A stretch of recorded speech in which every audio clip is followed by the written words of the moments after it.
Hi Chris, your M4 is now all completed. So this has been a monster of a build. Quite a lot's gone into this to get the performance it's doing.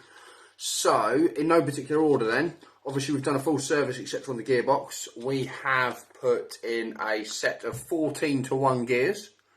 So we've got faster gears sitting there replacing the original ones. We have upgraded the motor. That's the original motor. So we've taken out that. We've now got an SHS high torque and speed motor. So that's really quite good. So that's all in there. I have replaced the piston and the piston head. So those have been taken out. I swapped out the cylinder.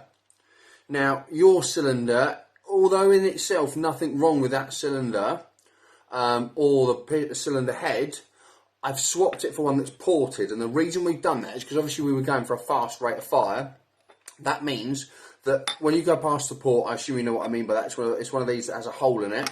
When the piston comes back beyond that, before it fires, that's an extra hole to allow more air into the cylinder to fill it up that little bit quicker, so we can ensure we get a consistent FPS between shots, even at the faster rate of fire.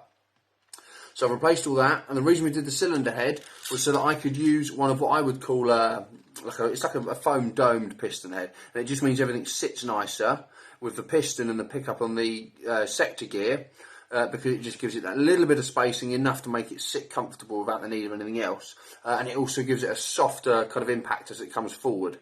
So I hope that should help with durability. So we've done those. I have swapped out the nozzle.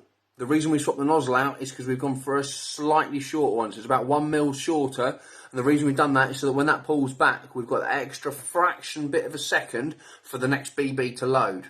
So the more time we've got for the BB to load, the more efficient it's going to feed. So we've replaced that as well. Obviously we upgraded the spring, so we did that to give it the power we need it. We have swapped out the barrel. That just looks like a very basic one. Quite lightweight, so I've replaced it with a 602 barrel, and I've done all my polishing inside it to make it really consistent. So that helps FPS as well as grouping and that for when you're shooting. So we've done all that. What other bits have we done? We have got all the bits from the packaging and everything's all over here. So that's good. The other thing I did do is that is the gate aster that was in there. Now I know you said about doing a Mosfet on it. I can't remember what it originally said, but I thought I will set it up with that in there anyway. But I did that, but all that kept doing was erroring. No matter what I tried with it, it would just error. So I thought, I'll swap it out for a Perun, see what that does. It dropped in. I didn't change anything else mechanically, but the Perun's absolutely fine. I can't remember if it was said what we said we were going to replace it anyway. But that didn't seem to be behaving itself. So you've now got a Perun V2 in it. So you've got one of them, the Perun V2 hybrids. So it gives you all the kind of customizability with the programmer guide, so dead easy to use. So that's all gone in there. Now I'm going to run it on the chrono. So I've got 0.32 gram BBs because I know you wanted the heavier rounds. So let's just show you it on single shot first of all. So that is 1.13 joules.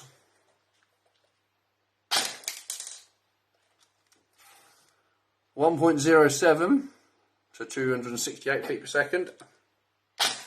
And one more, 269 feet per second, which is 1.08 joules. So power is absolutely phenomenal. Now I have been able to test this down at Worthing to make sure the rounds are going straight where they should be, and they are, so it's all good in that sense. Now I'm going to switch to my other chrono, which I have to excuse it because the poor thing's a bit old, but I'm just going to get a rate of fire test on this. Now this is with the Perun set to kind of 50% on the rate of fire, only because it is probably a bit quick, depending on how powerful the battery is, to run it on full speed and have it working perfectly without it killing itself.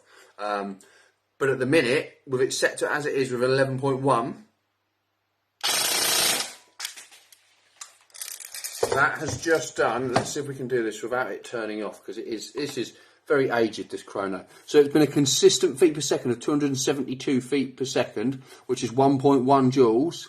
And the rounds per second is 30 rounds a second on that ammo at a consistent FPS flying out to range. So that is, well, it's phenomenal.